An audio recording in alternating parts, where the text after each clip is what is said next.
रिमरू एक स्लाइम जो कि 3 सीजन्स पार करके आज सीजन 4 में आ चुका है और ये है एपिसोड 3 ऑफ सीजन 4 और प्रीवियस एपिसोड्स के लिंक्स डिस्क्रिप्शन में मिल जाएंगे। तो जैसा कि हमने लास्ट वीडियो में देखा था, Council of the West Rimuru and Tempest को काउंसिल ज्वाइन करने के लिए इनवाइट करते हैं और अब आगे की कहानी में हम लोग देखते हैं मेन कॉन्फ्रेंस के कुछ दिन पहले और एक मेंबर नेशंस के काउंसिलर्स डीमन लॉर्ड रिमरू और उसके नेशन के बारे में बात करने के लिए इकट्ठा होते हैं कि क्या टेम्पेस्ट को काउंसिल ज्वाइन करवाना चाहिए या नहीं। क्या ये डीमन लॉर्ड रियली पावरफुल है? इससे हम क्या फायदा निकाल सकते हैं? हमारे प्रोटेक्शन के लिए क्या हम इनके मिलिट्री पावर का यूज कर सकते हैं? एंड और भी कई तरह के बातों को लेके ये लोग डिस्कशन कर रहे थे, लेकिन इन सारी बातों के पीछे एक ही बात छुपा हुआ है कि क्या हम डीमन लॉर्ड रिमरू को अपने फायदे के लिए यूज कर पाएंगे या नहीं। देन काउंसिलर जोहान बोलते हैं अगर टेम्पेस्ट हमारा एलाई बन जाता है तो हम उनके मिलिट्री पावर को एम्पायर के अगेंस्ट यूज कर सकते हैं, बिकॉज कुछ दिनों से ही ईस्टर्न एम्पायर अपने मिलिट्री ट्रेनिंग को इंक्रीज कर रहे हैं और एम्पायर का हिस्ट्री कुछ अच्छा नहीं है, जहां उन्होंने बहुत सारे प्रीवियस किंगडम्स को ऑक्युपाई करके अपने बॉर्डर्स को एक्सपेंड किया है। और काउंट गबान एक्सप्लेन करते हुए बोलते हैं वेल्डोरा के ऑर्डर के डर से ही ईस्टर्न एम्पायर वेस्टर्न नेशंस में आने से डरता था, कारण आज से 300 इयर्स पहले उन्होंने जब जूरा फॉरेस्ट के थ्रू वेस्टर्न नेशंस को अटैक करने का ट्राई किया था तो वेल्डोरा के गुस्से के सामने उनका पूरा मिलिट्री डिस्ट्रॉय हो गया था, जहां सिर्फ एक मैजिशियन गरोरा ही जिंदा बच पाया था। और अब जब वेल्डोरा रिलीज हो गया है और सुनने में आता है कि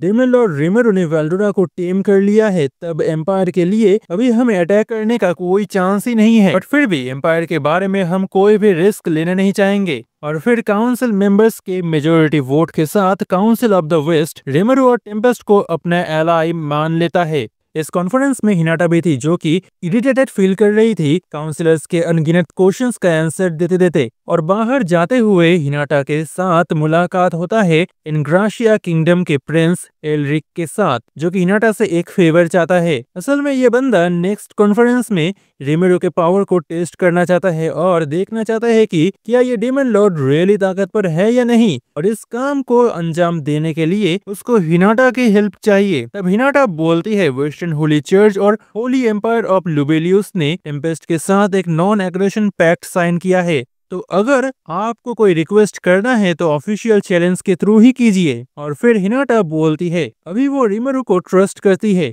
और फिर हिनाटा वहां से चली जाती है और जाते जाते उसके मन में एक ख्याल आती है कि ये लोग काउंसिल के टाइम कुछ करने का ट्राई तो नहीं करेंगे। सीन चेंज होता है और हमें रिमरू और बाकियों को दिखाया जाता है जो इनग्राशिया किंगडम में आए हैं काउंसिल के रिक्वेस्ट को एक्सेप्ट करते हुए, जहां रिमरू के साथ है शूना, बेनीमारू और सोए। जहां सबसे पहले तो ये लोग एक कपड़ों के दुकान में जाकर कुछ कपड़े खरीदते हैं एंड लुक एट देम, ये तीनों कितना ज्यादा अच्छे लग रहे हैं। और फिर रिमरू दुकानदार को उसके लिए एक ड्रेस चूज करने को बोलता है, बट उसको पता नहीं था उसको जो ड्रेस इतना पसंद आया था वो बच्चों का ड्रेस है। वेल जो भी हो, इसके बाद ये लोग एक कैफे में जाते हैं जो कि अभी शेफ योशिदा के स्टूडेंट्स के द्वारा चलाया जा रहा है। और फिर वहाँ हिनाटा आती है और तब रिमरू को पता चलता है कि उसने बच्चों का ड्रेस पहना है। और ये देखो पीछे से ये तीनों भी मजा ले रहे हैं। जो भी हो, अब सीरियस कन्वर्सेशन शुरू होने वाला है और उसके पहले उन्होंने एक साउंड प्रूफ बैरियर डिप्लॉय कर दिया है ताकि कोई उनके बातों को सुन ना पाए। रिमरू सोए को पूछता है ड्यूक मूसे के बारे में तुम्हें क्या पता चला? तब सोए बोलता है कि ड्यूक मूसे को मार दिया गया है और सबसे हैरानी की बात तो ये है कि सोए को भी पता नहीं है कैसे ड्यूक मूसे को मारा गया है। उसको बस इतना लग रहा है कि ये किसी तरह का लॉन्ग रेंज अटैक था, लेकिन वहाँ कोई भी मैजिकल ऑरा नहीं था जिसको सोए ट्रेस कर पाए। वहाँ पर बस एक ही चीज नोटिसेबल था और वो था ड्यूक मूसे के हेड में एक होल। सोए की बातों को सुन के रिमरू को शक होता है कहीं ये स्नाइपर तो नहीं है। तब हिनाटा बोलती है यूकी के पास एक शॉटगन है, तो हो सकता है कि किसी ने स्नाइपर राइफल का यूज करते हुए ये काम किया है। वेल इन तीनों को गन्स के बारे में पता नहीं था, तो रिमरू इनको सारे डिटेल्स में एक्सप्लेन करता है और वो अपना अपना रिएक्शन देते हैं गन्स के बारे में। देन रफाइल बोलती है जिनको गन्स के बारे में पता नहीं है, अगर उनके सामने कोई हादसा हो जाए तो उनके लिए समझना मुश्किल है कि आखिर हुआ क्या है। और उस टाइम विक्टिम के पास जो खड़ा होगा उसको ही लोग संदेह करेंगे कि यही कल्प्रिट है। और रिमेरो के एक इशारे से सोए सब समझ जाता है और बोलता है काउंसिल के चारों ओर वो अपने क्लोन्स को डिप्लॉय करेगा ताकि कोई रिमेरो को कोई किसी हादसे के लिए जिम्मेदार ना कर सके। फिर हिनाटा रिमेरो को अगले दिन के कॉन्फ्रेंस के लिए चौकन्ना न रहने के लिए बोलती है, कारण कल क्यूएनए के बाद ही टेम्पेस्ट को एक्सेप्ट किया जाएगा। तो रिमेरो को पता है कि काउंसिलर्स के माइंड में कोई अल्टीरियर मोटिव्स तो जरूर है। तब सोए बोलता है उसने सर्वेलेंस से पता लगाया है कि गवर्नमेंट के टॉप रैंकिंग ऑफिशियल्स टेम्पेस्ट को ईस्टर्न एम्पायर के अगेंस्ट एक दीवार की तरह यूज करना चाहते हैं। बेसिकली वो टेम्पेस्ट के मिलिट्री पावर को खुद के लिए यूज करना चाहते हैं। तब बेनिमारू बोलता है अभी टेम्पेस्ट के साथ ओनली ब्लूमंड किंगडम का ही सिक्योरिटी पैक्ट है, तो हम सिर्फ उनको ही प्रोटेक्शन देने के लिए ऑब्लिगेटेड है। रिमेरो बोलते हैं हमें अभी एम्पायर के बारे में सोचने की जरूरत नहीं है, कारण उनके पास 3 रास्ते हैं वेस्टर्न नेशंस को इन्वेट करने के लिए। पहला है ओशंस के थ्रू, दूसरा माउंट केनॉट को क्रॉस करके और लास्ट में जूरा फॉरेस्ट के थ्रू। फर्स्ट ऑफ ऑल इस वर्ल्ड में ओशन से यात्रा करना इम्पॉसिबल है, कारण बड़े बड़े मॉन्स्टर्स और भयानक समुद्री लहरों के सामने कोई भी जहाज टिक नहीं सकते हैं। फिर कैनॉट माउंटेन्स जो कि ड्रैगन्स का घर है, कोई भी सेना अगर यहाँ से आने की ट्राई करेगी तो वो वेस्ट को अटैक करने से पहले ही ड्रैगन्स का डिनर बन जाएंगे। और लास्ट में जूरा फॉरेस्ट जहाँ रेमरू रहता है। और अब जब वेल्डोरा रिलीज हो गया है तब इट्स अनलाइकली कि एम्पायर कुछ करने का ट्राई करेगा। बट फिर भी सोए को थोड़ा टेंशन हो रहा है, कारण एम्पायर में मिलिट्री एक्टिविटीज लगातार बढ़ता ही जा रहा है। इसलिए सोए एम्पायर में गहरी इन्वेस्टिगेशन करने का सलाह देता है। देन रिमेरो हिनाटा को रिक्वेस्ट करता है डवार्गन किंगडम जो कि कैनॉट माउंटेन के बीच से काट के बनाया गया है उसके स्ट्रक्चर को इन्वेस्टिगेट करने के लिए। और जाने से पहले हिनाटा रिमेरो को बोलता है क्योंकि काउंसिल रिमेरो के मिलिट्री पावर को एम्पायर के अलावा भी यूज करना चाहता है, तो उनके किसी बात से गुस्सा मत होना, और हो सकता है कि कुछ इडियट्स तुम्हारे अगेंस्ट कुछ करने का ट्राई करे। सो अपने गुस्से में कंट्रोल रखना। और फिर रिमेरो और बाकी लोग अपने होटल रूम्स में चले जाते हैं। और नेक्स्ट डे को रिमेरो और बाकी लोग सज धज के निकल जाते हैं काउंसिल के लिए, जहां जाते हुए रिमेरो को एहसास होता है उसके ideal monster and main cooperative alliance को हकीकत में बनाने का एक मौका उनके पास आया है। बट सच में क्या होगा वो तो आगे ही देखने को मिलेगा। बेनिमारू को बताते हुए रिमेरो बोलता है ह्यूमंस हमेशा अपना फायदा देख के ही काम करते हैं, लेकिन इसी कारण से ही ह्यूमंस कॉन्स्टेंटली इम्प्रूवमेंट करते रहते हैं। और आज का दिन उतना भी आसान नहीं होगा, इसीलिए खुद के ऊपर थोड़ा कंट्रोल रखना। तब बेनिमारू बोलता है प्लीज सर, मैं शियोन या डियाब्लो जैसा नहीं हूँ। काउंसिल में एंटर करने के साथ ही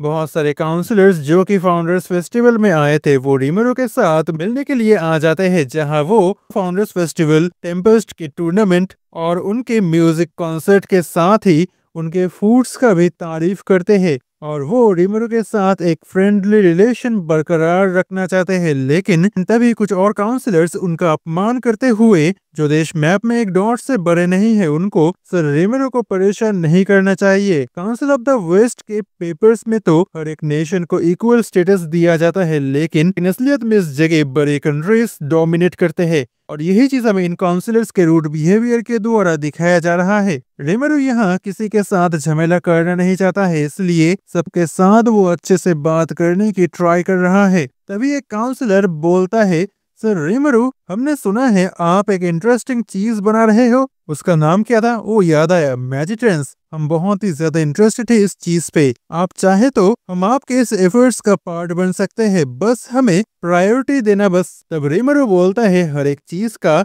एक ऑर्डर है। तब रिमेरो के इस बात का मजाक उड़ाते हुए काउंसलर बोलता है तुम्हारे जैसा एक मॉन्स्टर ऑर्डर की बात बोल रहा है। वेल ये लोग ना सिर्फ टेम्पेस्ट के मैजिट्रेंस पे इंटरेस्टेड है, बल्कि ये लोग टेम्पेस्ट के फाइनेस्ट क्वालिटी के वेपन्स और दूसरे चीजों को भी लेना चाहते हैं। लेकिन रिमेरो इन सब से गुस्सा ना हो के बोलता है ठीक है मैं देखूंगा, जिसको सुन के वो काउंसलर्स वहां से चले जाते हैं। और सोए बोलता है ऐसे इनसिग्निफिकेंट लोग सर रिमेरो को गुस्सा दे ही नहीं सकते हैं। फिर वो लोग चेयरमैन से मिलते हैं जो रिमेरो को बैठने के लिए अपना सीट देता है। सारे काउंसलर्स बैठते हैं और हिनाटा भी यहाँ है। तो अब शुरू होता है काउंसिल सेशन, जिसका टॉपिक है टेम्पेस्ट का एडमिशन, जो कि कंडीशंस फुलफिल होने के बाद कंप्लीट होगा। बेसिकली काउंसिल के 3 कंडीशंस है। फर्स्ट, इंटरनेशनल लॉस का पालन करना, जो कि कोई प्रॉब्लम की बात नहीं है, कारण एज ए मेंबर ये हर किसी का ड्यूटी है रूल्स को फॉलो करना, और इससे टेम्पेस्ट को भी फायदा होगा मर्चेंट्स के साथ डील करने में और ह्यूमंस के साथ रिलेशन बिल्डअप करने में। दूसरा, हमारे इकोनॉमी का एक्सेस उनको देना, ये काइंड ऑफ प्रॉब्लमेटिक है, कारण इससे टेक्नोलॉजी की चोरी हो सकती है, लेकिन टेम्पेस्ट के टेक्नोलॉजी को कॉपी करना उतना भी आसान नहीं होगा। लेकिन रियली प्रॉब्लम है, लोग टेक्नोलॉजी के इंफॉर्मेशन के डिटेल्स जानना चाहते हैं बिजनेस ट्रांजैक्शन के नाम पे। लेकिन third, provision of military power, यही है असली प्रॉब्लम, कारण मॉन्स्टर से शुरू करके ईस्टर्न एम्पायर से प्रोटेक्शन, बहुत कुछ ये हमसे डिमांड कर सकते हैं। बट स्टिल टेम्पेस्ट का भी बहुत फायदा होगा अगर टेम्पेस्ट काउंसिल का मेंबर बन जाता है, तो जहाँ दूसरे नेशंस को डिफेंड करने के बदले में वो टेम्पेस्ट को पे करेंगे, जिससे वेस्टर्न नेशंस टेम्पेस्ट के ऊपर डिपेंड हो जाएंगे। तो रिमरू हर एक कंडीशन के बारे में वर्ड टू वर्ड राइट करते हुए जहाँ जहाँ करेक्शन करने की जरूरत थी वहाँ वहाँ करेक्शन करता है, और बेनिमारू के द्वारा रिमरू वो पेपर्स चेयरमैन को पास ऑन कर देता है, और फिर चेयरमैन दूसरे काउंसलर्स के साथ इस बारे में बात करने के लिए एक ब्रेक लेता है, और 3 घंटे बाद चेयरमैन काउंसलर्स के साथ बात करके एक लिस्ट ऑफ रिक्वेस्ट रिमरू को देता है, जहां चेयरमैन के फेस को देख के लग रहा है कि उनके सहमति के बगैर ही ये बनाया गया है। तो नेक्स्ट सीन में सारे काउंसलर्स ऊपर उड़ते हुए एक टेबल को देख रहे थे, जिसको रिमरू ने किक मार के उड़ा दिया है, बिकॉज इन काउंसलर्स ने डिमांड किया है टेम्पेस्ट को अपने खर्चे से इनग्राशिया तक एक मैजिक ट्रेन ओपन करने के लिए। सेकेंड, वेस्टर्न नेशंस को पावरफुल बनाने के लिए टेम्पेस्ट के हाईएस्ट क्वालिटी के वेपन्स और आर्मर्स प्रोवाइड करने के लिए बोला गया है। थर्ड, काउंसिल को टेम्पेस्ट के डंजन के एडमिनिस्ट्रेशन टीम में ऐड करना। फाइनली फोर्थ, टेम्पेस्ट काउंसिल में अपना जो रिप्रेजेंटेटिव भेजेगा वो एक ह्यूमन होना चाहिए सिक्योरिटी कंसर्न्स की वजह से, और ये बस अनइक्वल डिमांड्स नहीं है, बल्कि शुरू से ही ये सभी काउंसिलर्स रिमेरो को सर बोल रहे थे, जो कि किसी भी काउंसिलर्स के लिए किसी नेशन के किंग या रूलर को बोलना शोभा नहीं देता है। ऊपर से यहाँ इन सारे डिमांड्स के द्वारा टेम्पेस्ट को as a second class citizen की तरह ट्रीट किया जा रहा है, जहाँ ये लोग टेम्पेस्ट को एक गुलाम की तरह ट्रीट करके उनके रिसोर्सेस को एक्सप्लॉइट करना चाहते हैं। और इसी हालत में रिमेरो का गुस्सा होना टोटली अंडरस्टेबल है। रिमेरो के एंग्री फेस को देख के ये काउंसलर्स कुछ बोल नहीं पा रहे थे। देन रिमेरो को एहसास होता है कि उसने गुस्से में क्या कर दिया। रिमेरो सोचता है हम इतने दिनों से ह्यूमंस के साथ रिलेशन बिल्डअप कर रहे थे और आई गेस मैंने एक टेबल तोड़ के सब कबाड़ा कर दिया। तब रफाइल बोलती है मास्टर ये कोई प्रॉब्लम की बात नहीं है, बल्कि मैंने कंफर्म किया है कि यहाँ सभी लोगों के ब्रेन सेम वेवलेंथ में चल रहे हैं, जो कि पॉसिबल नहीं है अंटिल उनके ऊपर किसी स्पेल का यूज किया गया हो और तुम्हारे आउटबर्स्ट की वजह से उनके ब्रेन वेव्स में क्रैक्स बने हैं, जिस वजह से अब इस स्पेल को ब्रेक किया जा सकता है। देन रिमेरो उस स्पेल को ब्रेक कर देता है और जो काउंसलर्स अब तक चुपचाप बैठे थे वो बोलना शुरू करते हैं। लॉर्ड रिमेरो का गुस्सा होना जायज है और काउंसिल सेशंस में भी हमने इन टॉपिक्स के ऊपर डिस्कशन नहीं किया था। फिर शूना बोलती उसको भी सस्पिशन हो रहा था कि यहाँ किसी तरह का स्पिरिचुअल इंटरफेरेंस किया जा रहा था। अब सोए बोलता है आपके आउटबर्स्ट की वजह से ये लोग अपने होश में आ पाए हैं।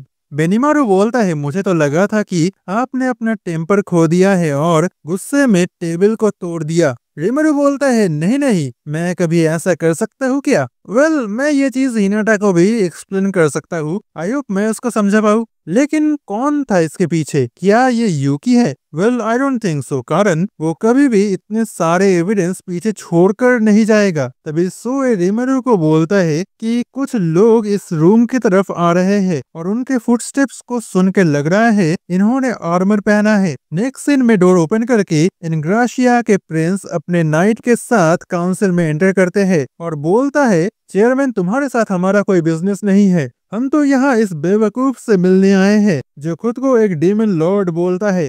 तुम सर्टन हो कि केवल 3 लोग तुम्हें प्रोटेक्ट कर पाएंगे? सीधा मुंह के ऊपर रिमेरो को एक बेवकूफ बोलना रूडनेस से भी कई गुना ज्यादा ऊपर है। रिमेरो बोलता है सर राइनर या जो भी तुम्हारा नाम है, आई डोंट थिंक कि लॉ तुम्हारे इस बिहेवियर को छोड़ देगा। तभी ये बंदा हंसते हुए बोलता है लॉ की बात कौन कर रहा है? जिसने इस टेबल को तोड़ा है उसने, और वैसे भी लॉ मैटर नहीं करता है। जब मेरे पास एक मौका आया है तुमको मेरे कमांड के अंदर लाने का, मैं इस चीज से तुम्हें अपना गुलाम बना लूंगा। तब रफाइल बोलती है ये बंदा ऑर्ब ऑफ डोमिनेशन से तुम्हारे माइंड को कंट्रोल करना चाहता है। वेल ये वही चीज है जिसको पहन के मलीम ने क्लेमेन के कंट्रोल में होने का नाटक किया था, बट ये वाला रियल ऑर्ब ऑफ डोमिनेशन है। बट डोंट वरी, रिमेरो के माइंड को कंट्रोल करने का पावर इसके अंदर नहीं है। सारे काउंसलर्स हैरान है, कुछ चेयरमैन को भी नहीं पता है कि क्या चल रहा है। वो रिमेरो को बताते हैं कि काउंसिल का कोई मेंबर इस सब में इन्वॉल्व नहीं है, लेकिन तभी काउंसलर गवान बोलते हैं कि मैंने ही उनको बुलाया है, हम इस डेमन लॉर्ड को अपने कंट्रोल में लेके ऑक्टाग्राम को कंट्रोल करेंगे और साथ ही वेल्डोरा को भी। तभी हिनाटा उठ के प्रिंस एल्रिक को बोलती है, मैंने आपको वार्न किया था ना, कोई फुलिश बिहेवियर मत करना। तब प्रिंस एल्रिक बोलता है, हमारे सामने एक डीमन लॉर्ड बैठा हुआ है, उसको कंट्रोल में लेने का ऐसा चांस क्या हमें दोबारा मिल सकता है? हिनाटा, तुम इस रिमेरो से हार के बहुत कमजोर हो गई हो। और फिर नाइट राइनर भी बहुत बुरे लैंग्वेज में हिनाटा को ना सिर्फ इंसल्ट करता है बल्कि बोलता है, अगर तुम मेरी वुमेन बन जाओगे तो मैं तुम्हें अच्छे से ट्रीट करूंगा। फिर प्रिंस एल्रिक कुछ लोगों को रूम में आने के लिए बोलता है। ये है ग्रीन फ्री पार्टी के मेंबर्स और एक स्वॉर्डमैन गाइए, और हुडी पहन के जो बंदा खड़ा है वो है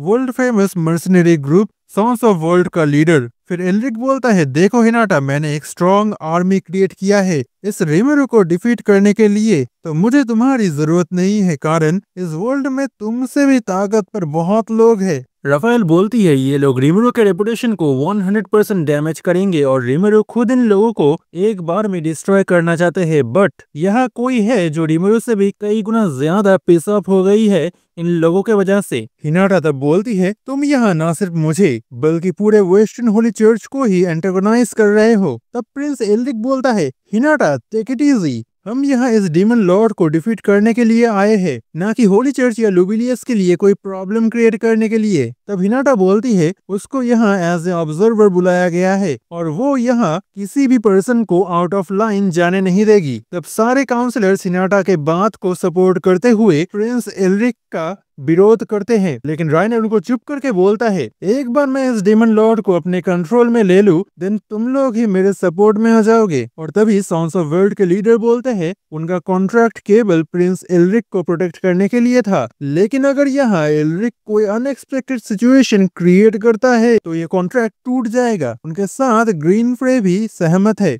कारण यहाँ क्लियरली डीमन लॉर्ड रिमेरो से ताकत पर कोई भी नहीं है। फिर प्रिंस एल्रिक काउंसलर्स को बोलता है, आप किसको सपोर्ट करोगे, हम हीरोज को जो इस डीमन लॉर्ड को डिफीट करेंगे या इस डीमन लॉर्ड को? और फिर वो काउंसलर्स को वोट करने के लिए बोलता है। असल में प्रिंस एल्रिक ने बहुत सारे काउंसलर्स को रिश्वत दिया है उसके तरफ वोट करने के लिए, जो कि ऑलरेडी रिमेरो को पता चल गया है। और राफेल बोलती है, सोए ने इंटरनेशनल रिलेशंस में इन्वेस्टिगेट करके पता लगाया है कि किन लोगों ने कितना रिश्वत लिया है, और उस डॉक्यूमेंट का एक कॉपी उसने रेडी किया है जो कि अभी रिमेरो के स्टमक में है। रिमेरो सोचता है वो ये एविडेंस दिखा के ये वोटिंग रोक सकता है, बट राफेल बोलती है एविडेंस की कोई जरूरत ही नहीं है, विदाउट एविडेंस के ही मास्टर ये वोट जीत जाएंगे। और वोटिंग के बाद प्रिंस एल्रिक बोलते हैं, रिजल्ट हमारे सामने है रिमेरो, अगर तुम खुद इस ऑर्ब ऑफ डोमिनेशन को पहन लेते हो तो हमें तुम्हारे साथ जबरदस्ती करने की कोई जरूरत नहीं है। आई थिंक तुम्हारे जैसे एक सेंसिबल पर्सन को यही करना चाहिए। तब रिमेरो बोलता है, मुझे भी यही सेम चीज तुम्हें बोलना चाहिए, फैक्ट्स को देखना सीखो। हिनाटा एल्रिक को एक जोकर बोलती है और अपने आसपास एक बार नजर देने को बोलती है, जहां क्लियरली 1/3 से भी कम लोगों ने एल्रिक के सपोर्ट में वोट दिया है। हिनाटा और भी बोलती है, इसका मतलब तुम्हें पता है राइट, काउंसिल ने तुम्हारे अगेंस्ट वोट किया है। असल में रिमेरो ने काउंसलर्स को माइंड कंट्रोलिंग स्पेल से फ्री किया था, इसीलिए ये लोग अभी फ्रीली डिसीजंस ले पा रहे हैं और इन्होंने अपने मर्जी से ही रिमेरो को सपोर्ट किया है। तब गवान बोल उठता है, तुम लोगों ने हमें बिट्रे किया है, इवन पैसे लेने के बाद भी अब हम तुम लोगों को सपोर्ट नहीं करेंगे। तब चेयरमैन बोलते हैं, गवान तुमने जो बोला इसका क्या मीनिंग है वो जरा मुझे समझाओगे? तब गवान बोलता है, ये वैसा कुछ नहीं है जैसा ये सुनाई दे रहा है।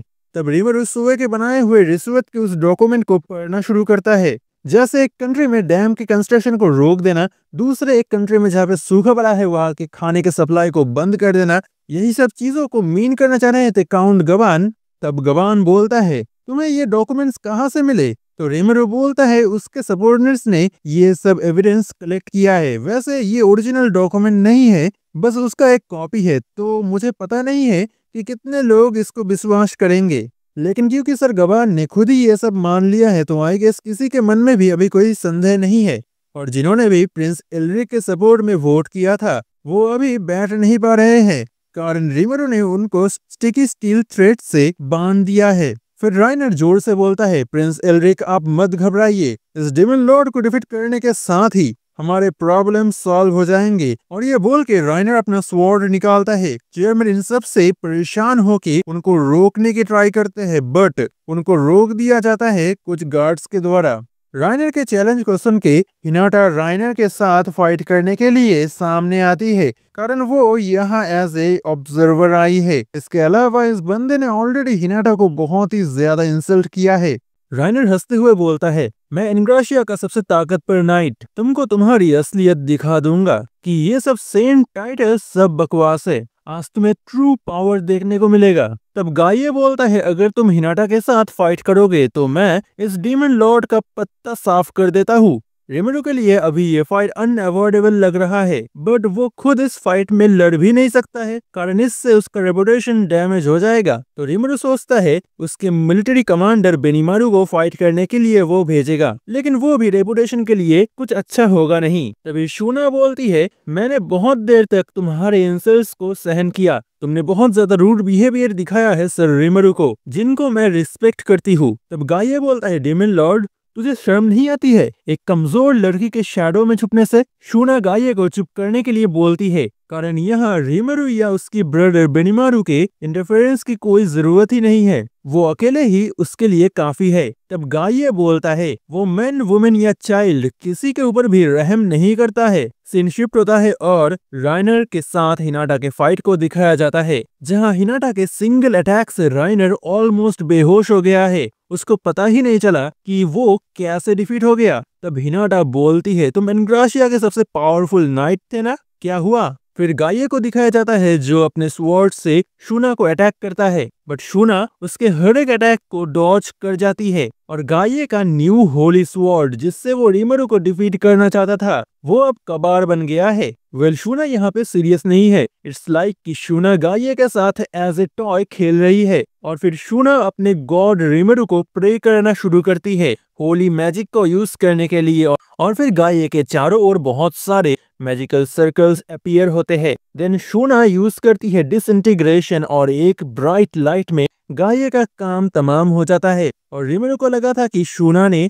गाये को मार दिया है, बट ऐसा नहीं है, वो जिंदा है लेकिन वो नंगा पुंगा हो गया है। तब शूना बोलती है, oh my God, I guess मेरी मैजिक अभी भी परफेक्ट नहीं हुई है। शूना एडलमैन को ओवरसी करते करते अभी शूना मास्टर बन गई है होली मैजिक की, कारण डिसइंटीग्रेशन से किसी के कपड़ों को डिस्ट्रॉय करना कोई आसान बात नहीं है। अब प्रिंस एलरिक राइनर को खड़े होने के लिए बोल रहे हैं, हिनाटा को डिफीट करने के लिए रिक्वेस्ट कर रहा है, बट अभी राइनर एक शॉक के अंदर है, उसको पता चल गया है कि उसके लिए हिनाटा को डिफीट करना इम्पॉसिबल है। वेल आई गेस राइनर ने हमारे टाइम ट्रैवल वाली वीडियो को नहीं देखा होगा, इसलिए उसको पता नहीं है कि ट्रूली हिनाटा कौन है। वैसे तुमको तो पता है राइट? नहीं है तो जाके अभी देख लो इस वीडियो को। अब रीमरू प्रिंस एलरिक को बोलता है, तो ये फाइट खत्म हो गया राइट, या फिर तुम और भी करना चाहते हो? रीमरू और भी बोलता है, जिन्होंने भी यहाँ मेरे अगेंस्ट वोट किया है, मैं मान लेता हूँ कि आप सबके रिस्पेक्टिव नेशंस हमारे अगेंस्ट है राइट, यानी कि टेम्पेस्ट के अगेंस्ट है।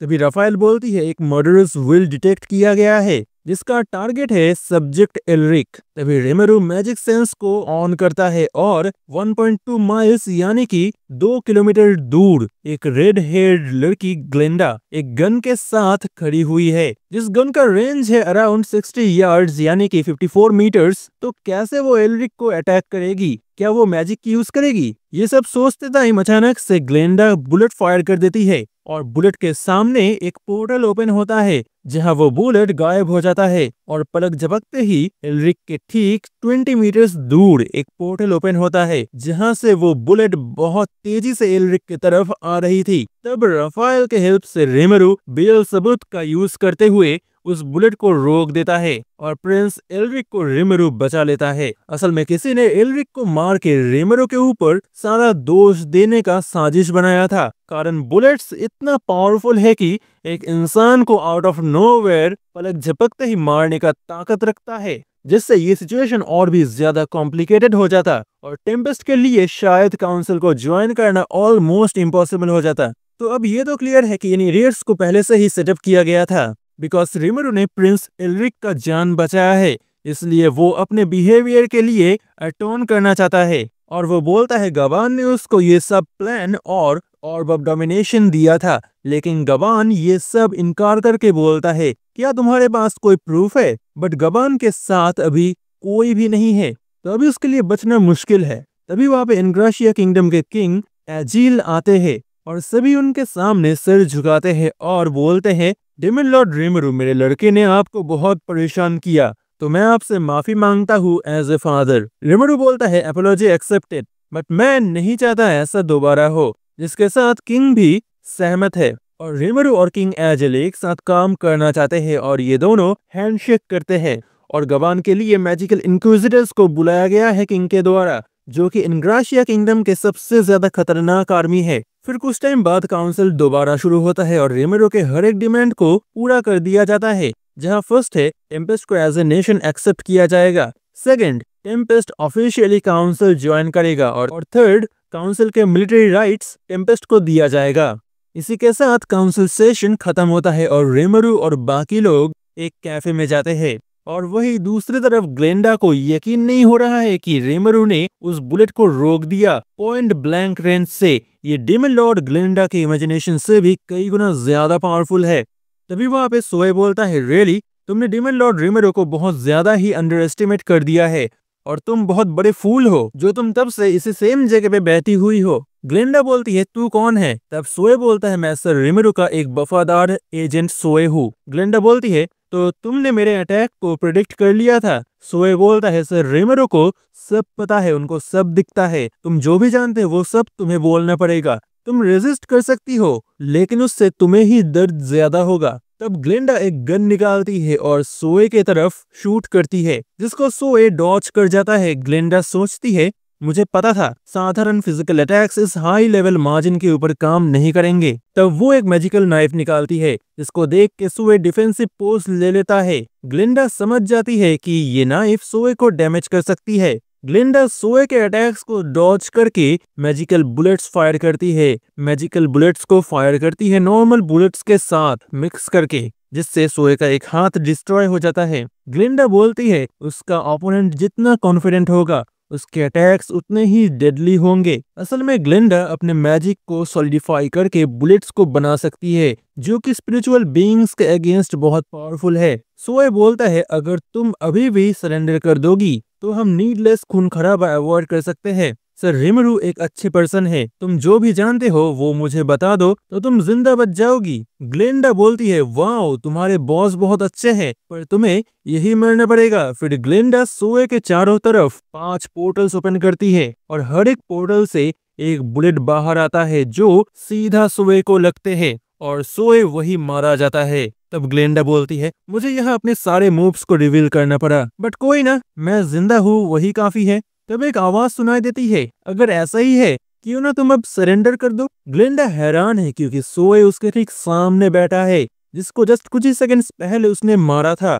सोए बोलता है तुम्हें लगता है तुम मुझे मार सकते हो? मैंने तो उस अटैक को जानबूझ के लिया था ताकि मैं चेक कर पाऊं कि तुम्हारे स्किल्स कितने पावरफुल है। तभी ग्लेंडा के चारों ओर 4 सोएज अपीयर होते हैं। तब सोए एक्सप्लेन करता है कि ये उसका एक स्किल है बॉडी डबल, जिससे सोए अपने क्लोन्स बना सकता है। बट ये क्लोन्स खुद सोए से बहुत ही ज्यादा कमजोर होते हैं। बट सोए के एक क्लोन को डिफीट करना वो भी कोई आसान बात नहीं है। फिर सोए बोलता है मैं सर रिमेरू को और वेट नहीं करवाना चाहता हूँ, चलो अब जाने का टाइम आ गया है। आगे बढ़ने से पहले thank you so much Toonstock, TBH के सुकासा और तुम एनिमे भाई को हमारे चैनल मेंबर बनने के लिए। एंड हमारे 8 मेंबर्स कंप्लीट होने के साथ ही चैनल पेज के ठीक नीचे तुम लोगों के प्रोफाइल पिक्चर्स दिखने शुरू हो जाएंगे। एंड थैंक्स अगेन भाइयों नेक्स्ट सीन में रीमारू, बेनिमारू, हिनाटा और शूना केक खाते हुए बात कर रहे थे अपने काउंसिल एक्सपीरियंस के बारे में। तब रीमारू बोलता है, ये अच्छा हुआ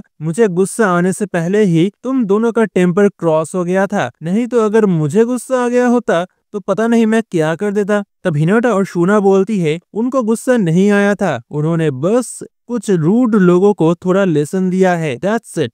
तब बेनिमारू बोलता है, अगर शूना उस टाइम एक्शन नहीं लेती तो वो उस रूम में बैठे हुए हर एक इंसान को जला के राख कर देता। तब रीमारू सोचता है, नेक्स्ट मीटिंग के पहले ही हमें काउंसिल में सेंड करने के लिए एक रिप्रेजेंटेटिव को चूज करना पड़ेगा, बट ये काम आसान नहीं होगा क्योंकि हमारे यहाँ के लोग बहुत ही ज्यादा गर्म दिमाग के हैं। तभी वहाँ पे सोए आता है और बोलता है, वो असैसिन अभी हमारे कब्जे में है, लेकिन उसने अभी तक अपना नाम नहीं बताया है, लेकिन उसने सर रीमारू आपके बारे में बोला है, the devil bastards boss. I think इसके साथ डियाब्लो का कोई हिस्ट्री है। तब रीमारू सोचता है, डियाब्लो को शायद इतने छोटे घटना के बारे में याद भी नहीं होगा, भले ही वो घटना उस लड़के के लिए एक हिल ही क्यों ना हो। तब हिनाटा बोलती है, इस असैसिन का नाम है ग्लेंडा AKA राइजिंग सी, और ये मास्टर रॉक्स या 3 बैटल सेजेस में से एक है जो कि पहले हिनाटा के अंदर काम करती थी। ग्लेंडा हिनाटा को देख के चौंक जाती है। हिनाटा ग्लेंडा को देख के बोलती है, तुम्हें देख के लग रहा है तुम अच्छे ही हो। तब ग्लेंडा बोलती है, मुझे मार दो, हिस्ट्री में सभी कैप्चर्ड स्पाइस का यही हाल होता है। तो हिनाटा रीमारू को पूछती है कि क्या वो ग्लेंडा को पहले इंट्रोगेट कर सकती है। रीमारू उसको परमिशन दे देता है। हिनाटा ग्लेंडा से पूछती है, तुम्हें किसी ने प्रिंस एल्रिक को मर्डर करने के लिए ऑर्डर दिया था क्या? ग्लेंडा बोलती है, हाँ तुम सही बोल रहे हो। हिनाटा बोलती है, तो तुम ये काम करके रीमारू को एज ए कल्प्रिट फ्रेम करना चाहती थी और टेम्पेस्ट को काउंसिल को ज्वाइन करने से रोकना चाहती थी। तब ग्लेंडा बोलती है, उसको कोई डिटेल्स बोला नहीं गया था, वो बस ऑर्डर्स को फॉलो कर रही थी। तब हिनाटा बोलती है, उसको लगा था कि वेस्टर्न होली चर्च में काउंसिल का कोई स्पाई है और ग्लेंडा को जिन्होंने काम दिया था, आई थिंक वही शैडोज से काउंसिल को भी कंट्रोल करते हैं। ग्लेंडा इसका कोई आंसर नहीं देती है। हिनाटा बोलती है, क्या तुमने हमें शुरू से ही धोखा दिया था? क्या तुम शुरू से ही ऑर्डर्स को फॉलो कर रहे थे? क्या तुम गॉड लुमिनस के ऊपर विश्वास करती हो? तो ग्लेंडा बोलती है, यहाँ कोई गॉड नहीं है मेरे बिलीव करने के लिए। ग्लेंडा की बात पूरा होने से पहले ही हिनाटा अपने स्वॉर्ड से ग्लेंडा को अटैक कर देती है और रीमारू बीच में आके हिनाटा को रोक देती है और बोलता है, तुमने लाइन क्रॉस कर दिया है, ये इंट्रोगेशन है, एग्जीक्यूशन नहीं। तब शूना बोलती है, सर रीमारू इट्स ओके, अगर वो मर जाती तो शूना अपने रेजरेक्शन मैजिक को उसके ऊपर टेस्ट कर पाती। और हिनाटा शूना के साथ सहमति दिखाते हुए, सही बात, मैं भी डिवाइन मिराकल रेजरेक्शन का यूज करके उसको वापस जिंदा कर देती। ओह, ग्लेंडा का फेस तो देखो जरा, पुअर गर्ल। जो भी हो, अब रीमारू ग्लेंडा को इंट्रोगेट करना शुरू करता है। रीमारू बोलता है, मुझे नहीं लगता कि तुम्हारे जैसा एक प्रो जस्ट मेरे पूछने से ही सब कुछ बोल देगा, तो तुम बस मेरे बातों को सुनते जाओ। और फिर राफाएल को रीमारू ऑर्डर करता है इंट्रोगेशन शुरू करने के लिए, जहाँ रीमारू राफाएल के बातों को दोहराने लगता है। रीमारू बोलता है, यूनिक स्किल्स यूजर के सोल के साथ डीपली जुड़ जाते हैं, जिसका एक एग्जाम्पल तुम भी हो। और उस मीटिंग में बहुत सारे काउंसलर्स एक ही तरह के ग्रीडी डिजायर्स को शो कर रहे थे, जो डिजायर्स उनके अंदर डाला गया था एक ही यूनिक स्किल के द्वारा, कारण उनका ग्रीड सेम ब्रेन वेवलेंथ में काम कर रहा था, जो प्रूव करता है कि वो किसी के इन्फ्लुएंस के अंदर थे और जिसका शिकार तुम भी हो ग्लेंडा। ग्लेंडा को यह पता नहीं था, इसलिए वो बहुत ही ज्यादा हैरान है, लेकिन ग्लेंडा के यूनिक स्किल के वजह से उसके सोल को प्रोटेक्शन मिल रहा है, इसलिए अभी तक वो इस पावर के कंप्लीट कंट्रोल में नहीं आई है। लेकिन इस वर्ल्ड में कुछ ऐसे पावर्स है जो कि देख सकते हैं कि सामने वाले के पास क्या एबिलिटीज है, जैसे मलीम की ड्रैगन आइज, जिससे वो किसी के स्किल्स के बारे में पता लगा सकती है। लेकिन अगर किसी के पास 2 या उससे ज्यादा यूनिक स्किल्स है तो इवन मलीम को भी प्रॉब्लम आती है एग्जैक्टली डिटेल्स पता करने में। जैसे लास्ट वोल्पर्गस में गाय क्लियरली रीमारू से बहुत चौंकना था, बिकॉज वो इस वर्ल्ड का सबसे ज्यादा स्ट्रॉन्गेस्ट पर्सन है, बट उसने भी जरूर रीमारू के स्किल्स को एनालाइज करने का ट्राई किया था। बट रीमारू के पास 4 अल्टीमेट स्किल्स होने के वजह से शायद उसके लिए भी बोलना मुश्किल है कि एग्जैक्टली रीमारू के पास क्या एबिलिटीज है। अगर तुम इस वर्ल्ड में सरवाइव करना चाहते हो तो तुम ओपनली अपने एबिलिटीज के बारे में सबको बता नहीं सकते हो। जो भी हो, ग्लेंडा के एम्प्लॉयर के पास रियली एक पावरफुल एबिलिटी है और ग्लेंडा भी इस बात पे सहमति देती है। रिमरू फिर से बोलना शुरू करता है कि फाउंडर्स फेस्टिवल में भी कुछ लोग थे जो ऐसे ही पावर्स के द्वारा इन्फ्लुएंस थे, जैसे गाइए जिसको शूना ने आज डिफीट कर दिया, और कुछ मर्चेंट्स थे जो इसके कंट्रोल के अंदर थे। यानी कि एक ही टाइम पर बहुत सारे लोगों के ऊपर इस एबिलिटी का यूज किया गया था। इसका मतलब ये है कि वो स्किल यूजर ज्यादा दूर नहीं है। तो तुम्हारा क्लाइंट हमारे फाउंडर्स फेस्टिवल में आया था। मेरा एनालिसिस एंड एसेस बहुत शार्प है। अगर कोई उनके स्किल्स या ट्रू मैजिकल काउंट्स को सप्रेस करना चाहते हैं तो मुझे पता चल जाता है। तो रिमरू ने ऐसे लोगों के ऊपर नजर रखने के लिए सोए और अपने सबॉर्डिनेट्स को ऑर्डर दिया था। रिमरू ग्लिंडा से पूछता है, क्या तुम्हारे क्लाइंट्स का नाम मारियाबेल रोजो है? ग्लिंडा बोलती है उसको इस बारे में कुछ पता नहीं है, बट हिनाटा बोलती है रोजो फैमिली इन सब में इन्वॉल्व है। ग्रैनविल रोजो, जो रोजो फैमिली का फाउंडर और फॉर्मर हीरो, जो कि संडे प्रिस्ट नेम से भी जाना जाता है, जो कि 7 डेज क्लर्जी का हेड था। तब सोए बोलता है सारे 7 डेज क्लर्जी को तो मार दिया गया था लेडी लुमिनस और डियाब्लो के द्वारा, और लास्ट ग्रैनविल को निकोलस ने मार दिया था। बट ग्रैनविल, जिसने सेंचुरीज से वेस्टर्न नेशंस को रूल किया था, उसके लिए जिंदा बच जाना हैरानी की बात नहीं होगी। ग्रैनविल, जिसने हंड्रेड्स ऑफ ईयर्स से वेस्टर्न नेशंस में अपना दबदबा चलाया है, उसके लिए काउंसिल को अपने मुट्ठी में लेना कोई बड़ी बात नहीं होगी। और उसी की पोती है मारियाबेल, जिसके पास लोगों के डिजायर्स को कंट्रोल करने का पावर है। तो रिमरू और हिनाटा समझ जाते हैं कि इन सब के पीछे ग्रैनविल का ही हाथ है, जो कि कुछ बड़ा प्लान कर रहा है। ग्लिंडा चीख उठती है कि उसने तो कुछ बताया ही नहीं, बट कैसे उनको सब कुछ पता चल गया। ग्लिंडा बोलती है अब वो मुझे मार देंगे। रिमरू बोलता है तुम्हारे एबिलिटीज के साथ तुम आसानी से भाग सकती हो, तो क्या ये मारियाबेल बहुत ज्यादा ही खतरनाक है? ग्लिंडा बोलती है ऐसा नहीं है, असल में मेरे जैसे समन लोगों के ऊपर कर्स लगा दिया जाता है ताकि हम भाग ना सके। अगर कोई भागने का ट्राई करता है तो ये लोग उस पर्सन के सोल को क्रश कर देते हैं, और अगर वो मेरे सोल को क्रश कर देते हैं तो वही मेरी डी एंड हो जाएगी। हिनाटा बोलती है अगर तुम्हारे सोल के ऊपर कर्स लगा हुआ है तो रेजरेक्शन भी कोई हेल्प नहीं कर सकती है। तो रिमरू रफाएल को पूछता है क्या तुम इस कर्स को रिमूव कर सकते हो, जिसका आंसर है यस। तो रिमरू बोलता है जाओ तुम फ्री हो, जाओ तुम अपने लाइफ को जी सकती हो। ग्लिंडा बोलती है हाँ, मरने से पहले एहसास दे रहे हो। देन रिमरू बोलता है उसने कर्स को रिमूव कर दिया है, अब तुम टोटली फ्री हो एंड जाके तुम अपनी जिंदगी को जी सकती हो। ग्लिंडा को यकीन नहीं हो रहा है। वो रिमरू से पूछती है क्या तुम रियली ये कर सकते हो? तो हिनाटा ग्लिंडा को एक चीज क्लियरली बोलती है कि उसने खुद गॉड लुमिनस को धोखा दिया है, इसलिए वेस्टर्न होली चर्च कभी भी उसको माफ नहीं करेगी। लेकिन मुझे पता है कि तुमसे ये जबरदस्ती करवाया गया था, इसलिए मैं तुम्हें एक चांस देती हूँ। तब ग्लिंडा बोलती है कि वो एक फेवर चाहती है, इसके बदले में वो जो भी जानती है वो सब शेयर करेगी। तो ग्लिंडा रिमरू को रिक्वेस्ट करती है उसको एक काम देने के लिए। वो कोई भी काम कर सकती है और वो रिमरू के प्रति लॉयल भी रहेगी। तब ग्लिंडा बोलती है अगर तुम्हें मेरे ऊपर विश्वास नहीं है तो मैं अभी एक सीक्रेट रिवील करूंगी जो तुम्हें पता नहीं है। मुझे पता नहीं है कि मारियाबेल की एंड गेम क्या है, बट फ्री यूनियन के हेड यूकी कागुरेज़ाका कंप्लीटली मारियाबेल के कंट्रोल में है। तो आज के लिए इतना ही था, एंड आज का लाइक है हमें 1000 लाइक्स। लेट्स सी क्या हम ये कंप्लीट कर पाते हैं या नहीं। एंड तब तक के लिए तुम इस वीडियो को देख लो।